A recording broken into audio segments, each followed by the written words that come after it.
again, everyone, and welcome to Fayette Regional's Health Talk. I'm Charity Moore. And I'm Doug Fischesser. Thank you for joining us. Health Talk is made possible by TV3 and Fayette Regional Health System so that viewers in the Whitewater Valley can be better informed of the health and wellness topics and opportunities in our area. Fayette Regional Health Talk is also your source for up-to-date health news and events that are important to Connersville, Fayette County, and the entire Whitewater Valley. Leading this edition of Health Talk News is the announcement of two of Fayette Regional's patient care offices have moved. Dr. Shiv Kapoor and his internal medicine staff has moved to a newly renovated location at 2004 Indiana Avenue, conveniently located across from the hospital. Patients will receive the trusted quality care that they have come to expect for many years from Dr. Kapoor and his staff. Accepting new patients, Dr. Kapoor invites you to call 765-825-4044 to make an appointment. Fayette Regional recently moved Dr. Mary Chambers and the Pediatric Health Group team to 3542 Western Avenue inside the new Fayette Regional Women's and Children's Center. Dr. Chambers and her staff joined the physicians from the Healthy Women OB/GYN in this newly renovated facility to offer the area's most comprehensive and convenient care for women and children in the Whitewater Valley. The Pediatric Health Group can be reached by calling 827-8097. Fayette Regional Health System is proud to sponsor and take part in several upcoming April events in the area. Richmond City Employee Health Fair takes place Monday, April the 21st. Fayette Regional is excited to once again participate in this exclusive event for Richmond City. Fayette Regional will also host a volunteer appreciation luncheon Wednesday, April the 23rd at 11:30 in the Roberts Park Miller Building. April is National Volunteer Month, and we would like to extend a big thanks to all our volunteers. Volunteers can RSVP to myself at 765-827-8058. The public is invited to a health fair at Central Christian Church on Saturday, April 26, 8:30 to 11:30 a.m. This event is co-sponsored by Fayette Regional. The health fair will include free health screens, wellness education, demonstrations, door prizes, and more. Contact Charity Moore at 827-8058 for more information. The month of May brings a few area events. Are your legs ready for the summer? Well, Fayette Regional will host the Varicose Veins Seminar Thursday, May 1st, starting at noon with a complimentary lunch, followed by a brief presentation and free consultation with Dr. Dennis Kneffler. You must RSVP by calling 827-8097 to reserve your seat. Speaking of women's health event, will take place Tuesday, May the 13th from 9 a.m. to 1 p.m. inside the Brookville Public Library. The public is invited, and a variety of vendors will be on hand to offer free health screens, wellness education, demonstrations, and nurse practitioner Christy Flum will be the keynote speaker. Door prizes and refreshments will also be available. Contact Melody Galt at 765-647-4031. Physical night for Connersville High School and middle school students will again take place at Fayette Regional Hospital on Wednesday, May 14th, 5:30 to 8:30 p.m. The cost is only $15, and a portion of the fees go back to each school's athletic fund. This comprehensive physical meets the requirements for pre-participation medical examinations and is valid for the entire 2014 and 2015 school year. Call 827-8058 for more information. And rounding out our upcoming events is Union County's Health and Safety Day, Saturday, May 17th from 8:30 a.m. to 1 p.m. Fun for the whole family, this event is on the courthouse lawn in Liberty, Indiana. A large number of vendors will be on hand to offer free health screens, wellness education, safety demonstrations, games, and guest speakers. Door prizes will also be given away, and there will be plenty of healthy food vendors on hand. Contact Tracy Christ at 765-458-7251 or check out their Facebook page for more information.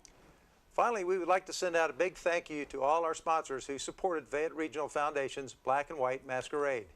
Just to name a few, our table sponsors, whom are our vendors and donors at the hospital, auction item donors, our gala committee and team member volunteers, Old Richmond Inn, Dave White, a local auctioneer from Brookville, Indiana. Without all of their support, our event wouldn't be such a success. Thank you. When we come back, we will have guests Brent Duncan and Tammy Tressler in the studio to talk about the Sports Physical Night. We'll be right back.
Welcome back. Joining us now is Brent Duncan, the Athletic Director at CHS, and Tammy Tressler, the Physical Therapist Assistant at Fayette Regional.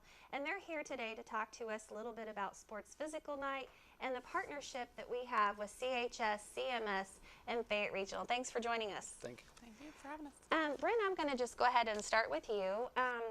I know that we've been teaming up with CHS to provide sports physicals since at least 2005, and then most recently we pulled in CMS as well. Can you maybe explain to us how that process got started or the importance of that effort? Well, to the best of my research, Pam Noble, the previous athletic director, started it in about 1996 or 97.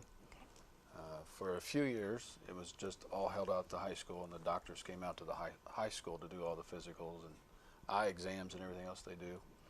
Then for 3 years, I went to the Whitewater Center on 44, and then since 2006 or wherever we've been at the hospital, which has been much better for our kids, especially probably much better for the doctors since they don't have to haul all the stuff. So it's been great. Sure.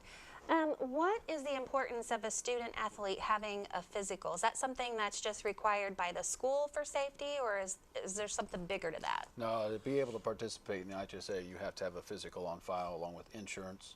It has to be done every year. It has to be done after April 1st, so the deadline for next year just passed. So anybody that's had a physical from now till next school year will be good through all the 2014, 2015. But there's been talks to even to in the future to require them to have physicals prior to doing any type of summer camps or summer PE, or it's even discussed about having for high school for PE kids. So it's important just so that we might catch something that a student or an athlete might have, but you know, you never can check everything, but it is required by the HSA in order to participate. Okay. Well, you kind of led into the check end of it. Tammy, what can you tell us behind the scenes? What are some of the things you're looking for? Well, the nurses will check for the blood pressure and vitals and all the height and weight, all that stuff. And then the therapist will check from their joints, starting with the foot, ankle, knees, hip, back, shoulders. We check for scoliosis. And then if there's any deficiencies, then we flag that and it goes to the doctor, and then he rechecks to confirm whether he can clear them or not. So if a student has an issue where they have been flagged and they see a physician on site, the physician then, do they have the opportunity to clear them based on what they suggest, or at that point you just can't participate? How does that? They can clear or suggest further, investigation into the problem, and the student is, has his right to a second opinion. But ultimately, the doctor has to clear that after we flag it. Okay. There is a check mark, not to interrupt, but there is a check box on the physical that has to be checked in order for us to be able to accept it. And if not, then they use a little writing in there that has to have further follow-up before they will release them back to us. Okay. So then let me back up to start the whole process. Where do the students get the forms to start off with? Well, right now you can pick them up at either the middle school Okay. or the high school. This is the first year that we've gone to the same exact physical form. Okay. You can also visit ConnersvilleAthletics.com, Okay. and it's posted on the website. You can print it off on that page. It's actually 4 pages long because it wouldn't let me upload all 8 of them at one time. So just make sure you click on all of the sections, and you can print it out offline. Now, is that going to make it easier having both the middle school and the high school with the same forms? Because I remember last year it was like, well, high school student had the middle school form, or vice versa. It does for us because we ask a few other things that the middle school's not required to do by the IHSA. So we have a few other things. So we just felt like it'd be better if we all did the same thing, and then it doesn't matter if they pick it up at the middle school or if they pick it up at the high school, because we probably had 50 that were on the actual wrong form, and then you have to take it back and redo it. And don't have to redo the physical, but all the other paperwork that you took time to fill out. So I think it'll work better, and hopefully in the near future, most of those documents, we're looking at a new company that will allow those to sign those online, Okay. and they'll just be sent right to our file with a new program we're looking at. Outside the actual physical itself, the documents can be signed online. Okay, so as a parent, I can pick up at several locations, the schools. We probably would have maybe some at the hospital the day We of. can bring you some. There will be some Okay. there the day of for sure. Okay, so then they get their packet, they start filling it out, they come to the atrium at 5:30 on that date. They pay their $15, they receive a number. Then do they go off to you to go through the different stations? Yes, they'll start at stations and go through each station. And I wanted to add that the eye center will be there to do eye screenings too. Okay.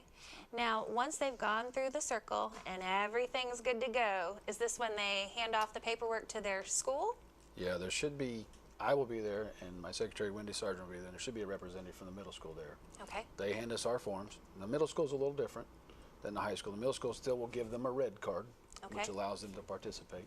The high school now, just once you get the physical, we enter into a file, and then we print out a list for our coaches who has and has not had physical. So we don't actually give them a red card, and all the parents of freshman kids especially, well, my son or daughter didn't get a red card. Can they play? Yes, they can still play because we just take care of that. I understand they're 14-year-old kids, and that red card may not be here from April to next August. So Right. we just give a printed out list of the students have had their physical, so the coaches can go through the list and check them off as the students show up to try out for events. Okay.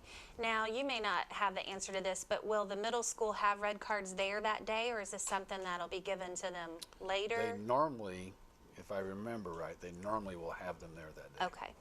Okay. And then if there's any questions from the school end of it, do you have an opportunity to say, yeah, this wasn't completed right, or, I mean, do you stop that? Or Before I take them or Wendy will take them, we'll make sure all the T's and I's and all the Okay. boxes are signed and all the signatures are where they're supposed to be, or we'll give them the whole physical back until they get all the forms signed correctly before they can turn it in. Okay, so if there is a mistake, it's one-stop shop. They Yep. can correct it all right there. Yep. And then I do know that the hospital issues sports T-shirts that Correct. day as well. I really like the design, so I haven't seen this year's design. it's pretty cool. seen it yet either. We're kind of pulling in our Spartan tradition, Cool. building on the champions that we've had in the past, so hopefully everyone will like that. All right. Well, thank you guys so much for participating today and joining us. And have I left anything out? Not that I can think of. All right. You got it. Well, thanks so much for joining us, and we'll Thank be you. right back.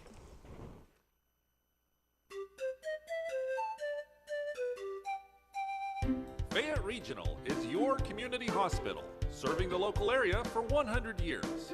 Founded in 1913, Fayette Regional has been providing great health care to the Whitewater Valley for a century and giving back to the community with outreach, support, and donations, as well as employing over 600 people in the local area. Fayette Regional, your community hospital.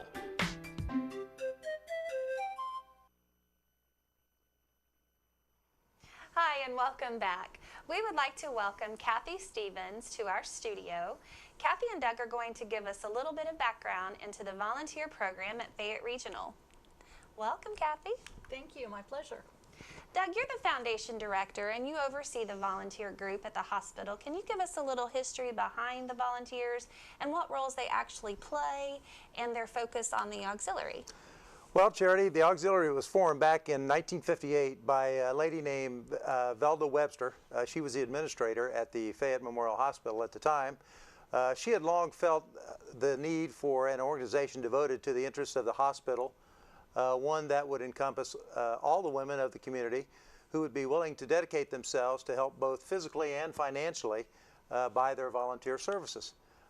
In September of 1958, with approval of the hospital board, the hospital auxiliary was organized with the intended functions of public relations within the community, volunteer services both inside and outside the hospital, and fundraising through various approved ways. And within 6 months, the group grew to over 250 members. Oh, wow. Well, since you mentioned the numbers, how many volunteers are involved today?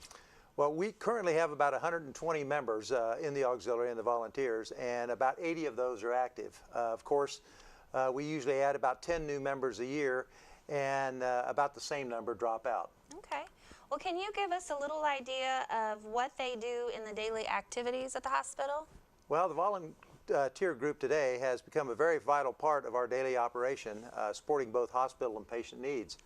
Their duties include greeting and directing visitors at the information desk, the gift shop operation, delivering mail and flowers, shredding documents, and monitoring the waiting areas in the facility. They man and oversee 12 different areas of the hospital. Wow. They also participate in many programs for our patients, which include Christmas stockings for babies, teddy bears for oncology, plush animals for ER, and pillows for surgery patients. Over the years, they've had very graciously supported our expansion programs, equipment purchases, the scholarship funding usually for high school seniors who are entering the medical field. They are very much an integral part of our operation and play a very, very vital role in our success in the community. Well, you touch a little bit on the financial support within the hospital.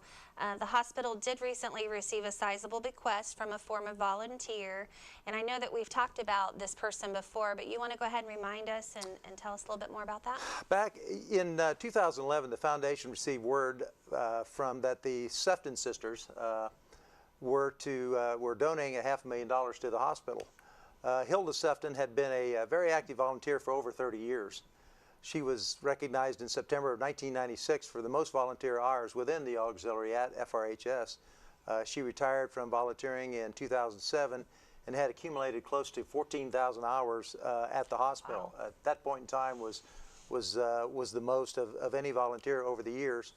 A portion of that bequest was used in the renovation of our emergency room facilities. And beyond, to support the hospital in every way, she's just one example of the unending dedication to our facility. It goes without saying that the volunteers are in many ways the foundation of our facility. In the past 7 years, the group has pledged over $100,000 to help fund the number one, the Heart Care Center, our third floor renovation, and as I said, the ER renovation programs. And also, too, they've helped in equipment purchases such as wheelchairs, treadmills, just to name a few. In terms of hourly support, the group donates about 12,000 hours a year, and those hours are logged individually, and they are recognized for different levels of service at their appreciation luncheon in April coming up. Okay, well, since you mentioned that luncheon, tell us a little bit more about that. Well, the month of April is National Volunteer Appreciation Month.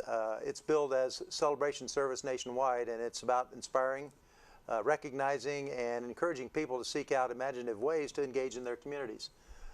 It's about demonstrating to the nation that by working together, we have the fortitude to meet our challenges and accomplish our goals. And in a small way, that's what our volunteer group at the hospital does for us every day.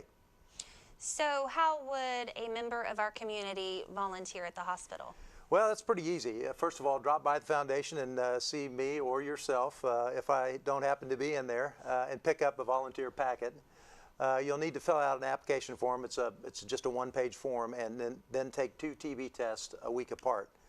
Once those are done, Kathy Stevens, our president, which we'll be talking with her pretty soon, will contact you, and she will sit down and discuss the various opportunities to serve, and she'll schedule your volunteer times. I'm very fortunate to be able to work with such a very giving group of people. I often comment that the hospital couldn't run without our volunteers. I totally agree with that. Well, Kathy, let's go ahead and get started with you. Tell us a little bit about yourself from the beginning. Where are you from? Okay, I was born in Beech Grove, Indiana, and then we moved to the south side of Indianapolis rather. And when I got married, I moved to Ohio for 10 years, and I am married and have my husband's name is Mike. I have 2 children, a son that lives in Indianapolis and a daughter that lives in Colorado. My son has 3 children, and my daughter has 2 children. Well, what brought you to Connersville? Well, my husband's job. We came here in 2002, and my daughter at the same time moved to Florida. I didn't want to be tied down to a full-time job, so that's when I became a volunteer. I'm sorry, I'm answering. Well, when and why did you become one of our most dedicated and valuable volunteers? Can you tell us a little bit about that? Well, I really enjoy volunteering. I feel there's really a need in this community for that, and I really enjoy working with the other volunteers, and their cooperation is just wonderful. I mean, it's just a wonderful contribution to this community. I'm looking at our notes here from before. It looks like, did we actually start with the Red Cross? Can you tell us that transition? Well, there were 2 organizations when I started. There was the Red Cross and the Auxiliary. We were 2 separate entities. And then in about 2006, they decided that it was silly to have 2 totally different organizations, so we combined as one. Okay. What are some of your duties as the Auxiliary president? Well, I interview new volunteers. I assign them some jobs and organize fundraising events, and just kind of try and keep everything on an even keel so that we do have the amount of volunteers that we need in each position. Well, real quick, I know you mentioned the fundraisers. So then, are you guys the one that takes care of like the book fair we have, the jewelry sale, Yes. that sort of thing in the Yes, atrium? yes, we cooperate. We do the you can do payroll deduction, so we do that part of it, and always we get a percentage from our vendors. They've been very cooperative, and they really do help us to purchase the articles for the hospital and to sponsor the scholarships. So, yes. Nice. Well, thanks for joining us, Kathy. Anyone needing more information about volunteering at the Fayette Regional can call me at the Foundation office at 827-7798. Well, that's all the time we have today. We look forward to everyone joining us again next time on Fayette Regional's Health Talk. I'm Charity Moore.